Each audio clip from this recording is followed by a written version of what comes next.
Olá, segunda série do ensino médio. Sou o André, professor de biologia. No vídeo de hoje nós vamos falar sobre a gimnosperma e angiosperma, as plantas que possuem semente. Vamos lá? As gimnospermas e as angiospermas são grupos de plantas que constituíram definitivamente o ambiente terrestre. Nesses dois grupos, o processo de seleção natural privilegiou as características que minimizaram ainda mais a dependência de água do meio ambiente, principalmente com relação à reprodução e à dispersão do embrião. Dentre as características selecionadas, destaca-se a semente. É no interior dela que se encontra o embrião das gimnospermas e das angiospermas. A casca, que é um envoltório rígido, protege a semente e pode apresentar estruturas, como ganchos ou plumas, que facilitam a dispersão do embrião e, consequentemente, da espécie. Assim, a semente ainda é importante para diminuir a competição intraespecífica, já que permite que uma nova planta seja formada longe da planta-mãe. No interior da semente, o embrião pode ficar por um longo tempo praticamente sem se desenvolver. Em condições ideais de água, de temperatura e gás oxigênio, o embrião retoma o seu desenvolvimento, iniciando assim a germinação. Durante esse processo, o embrião necessita de matéria orgânica. O problema é que ele não está mais ligado à planta-mãe. Por isso, a planta apresenta reserva nutritiva, o endosperma. É através dessa reserva, que é adquirida antes da semente se desprender da planta-mãe, que o embrião em desenvolvimento é nutrido. Além da semente, outra característica importante para reduzir a dependência da água foi a redução do indivíduo haploide responsável por formar os gametas, o gametófito. Enquanto nas briófitas e nas pteridófitas os gametófitos são fixos, nas plantas que conquistaram definitivamente o ambiente terrestre, os gametófitos masculinos, chamados de grão de pólen, podem ser transportados pelo vento ou por outros animais. O deslocamento do grão de pólen possibilita que os gametas masculinos sejam formados próximos ao gametófito feminino e, consequentemente, próximo ao gameta feminino. Os grãos de pólen são formados no interior de órgãos reprodutores, folhas férteis especializadas nessa função, que passam a ser grandes e bem visíveis. O que pode parecer algo trivial é de suma importância para a reprodução das plantas. Tendo órgãos reprodutores maiores, os grãos de pólen são facilmente liberados e capturados. Depois de capturado, o grão de pólen forma o tubo polínico, uma estrutura tubular que leva os gametas masculinos até o gameta feminino para que, através da fecundação, se forme um zigoto, que, através de mitoses, formará o embrião.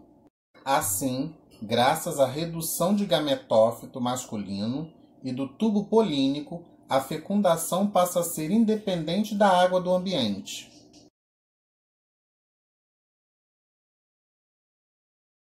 Na região sul ou em regiões de maiores altitudes em nosso país, como Campos do Jordão em São Paulo, é possível encontrar uma planta conhecida popularmente como pinheiro do Pará.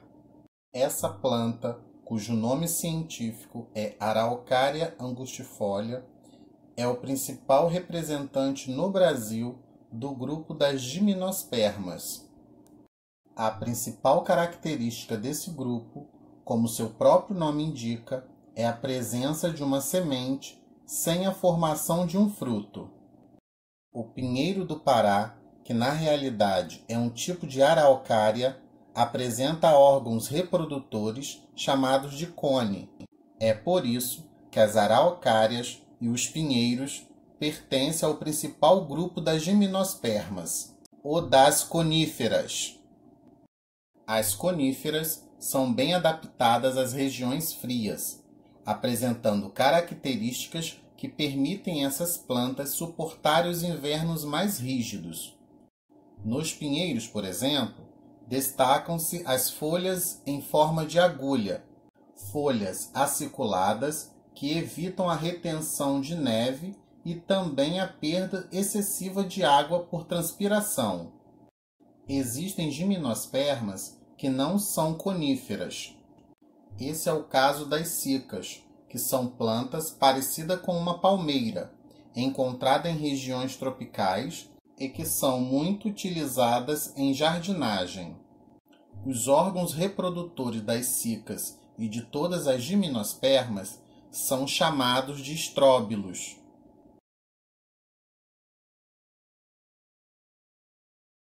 O ciclo de vida das gimnospermas apresenta semelhança com o das samambaias, pelo fato dos esporófitos ser o indivíduo que representa a fase dominante. Esse esporófito é um indivíduo diploide com raiz, caule, folhas, dependendo do período do ciclo de vida dos estróbilos. É exatamente nessa estrutura que o esporófito produz, por meiose, os esporos. A reprodução das gimnospermas ocorre independentemente da água, graças aos estróbilos. Os estróbilos podem ser masculinos ou femininos. No primeiro, são formados os grãos de pólen, enquanto nos segundos são formados os óvulos. Os grãos de pólen são levados para os estróbilos femininos, principalmente pelo vento, e quando chega ao óvulo, o grão desenvolve um túbulo polínico, que leva o gameta masculino até o gameta feminino. Após a fecundação, é formado o zigoto, que dará origem ao embrião. O óvulo se transforma em semente e protege o embrião contra a dessecação. Nas coníferas, as sementes podem ser popularmente chamadas de pinhão, enquanto o estróbilo feminino é chamado de pinha. Nas gimnospermas, a fase dominante é esporofítica, sendo mais desenvolvida e duradoura do que a fase gaminofítica. Então, segunda série do ensino médio? Caso tenham dúvida, me procure na plataforma digital toda segunda, terça e quarta, sempre de 8 às 12, exceto feriado. Tchau!